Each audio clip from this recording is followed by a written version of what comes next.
Exodus chapter 32. When the people saw that Moses was so long in coming down from the mountain, they gathered around Aaron and said, "Come, make us gods who will go before us.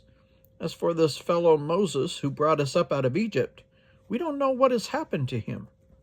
Aaron answered them, "Take off the gold earrings that your wives, your sons, and your daughters are wearing and bring them to me."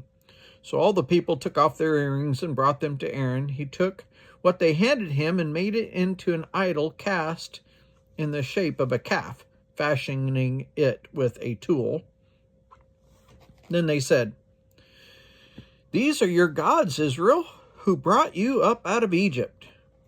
When Aaron saw this, he built an altar in front of the calf and announced, "Tomorrow there will be a festival to the Lord."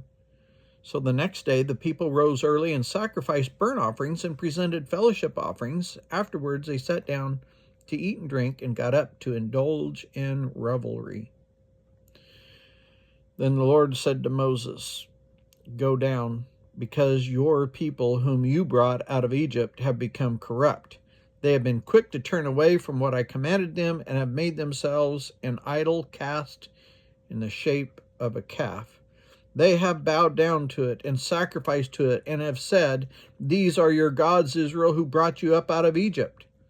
I've seen these things," said the Lord said to Moses, "and they are a stiff-necked people. Now leave me alone so that my anger may burn against them and that I may destroy them, and then I will make you into a great nation."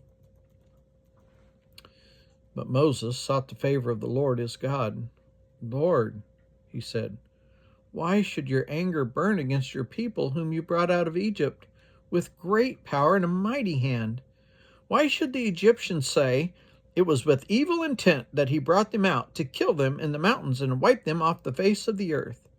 Turn from your fierce anger, relent, and do not bring disaster on your people.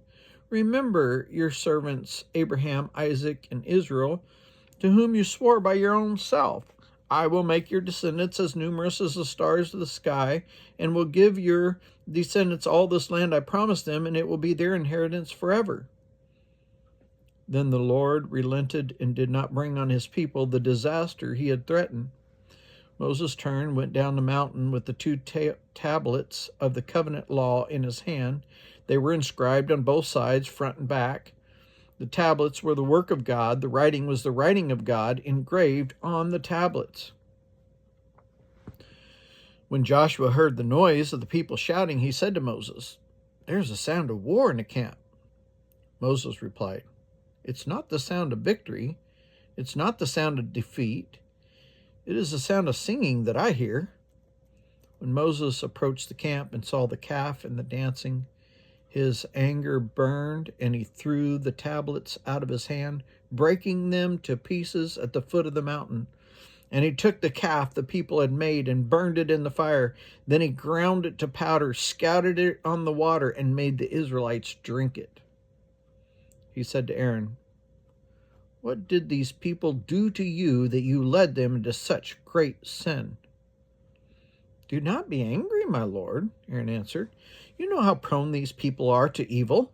They said to me, 'Make us gods who will go before us.' As for this fellow Moses who brought us up out of Egypt, we don't know what has happened to him."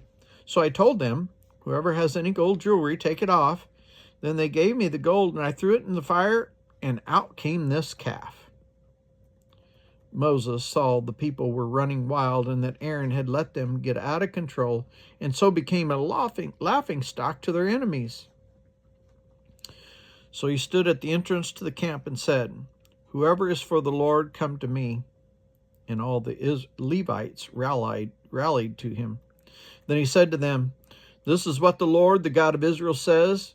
Each man is to strap a sword on his side, go back and forth through the camp from one end to the other, each killing his brother and friend and neighbor." The Levites did as Moses commanded, and that day about 3,000 of the people died. Then Moses said, "You have been set apart to the Lord today, for you are against your own sons and brothers, and he has blessed you this day."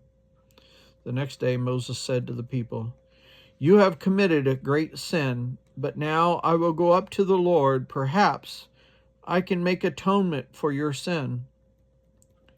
So Moses went back to the Lord and said, "Oh, what a great sin these people have committed. They have made themselves gods of gold. But now, please forgive their sin. But if not, then blot me out of the book you have written." The Lord replied to Moses, "Whoever has sinned against me, I will blot out of my book. Now go, lead the people to the place I spoke of, and my angel will go before you.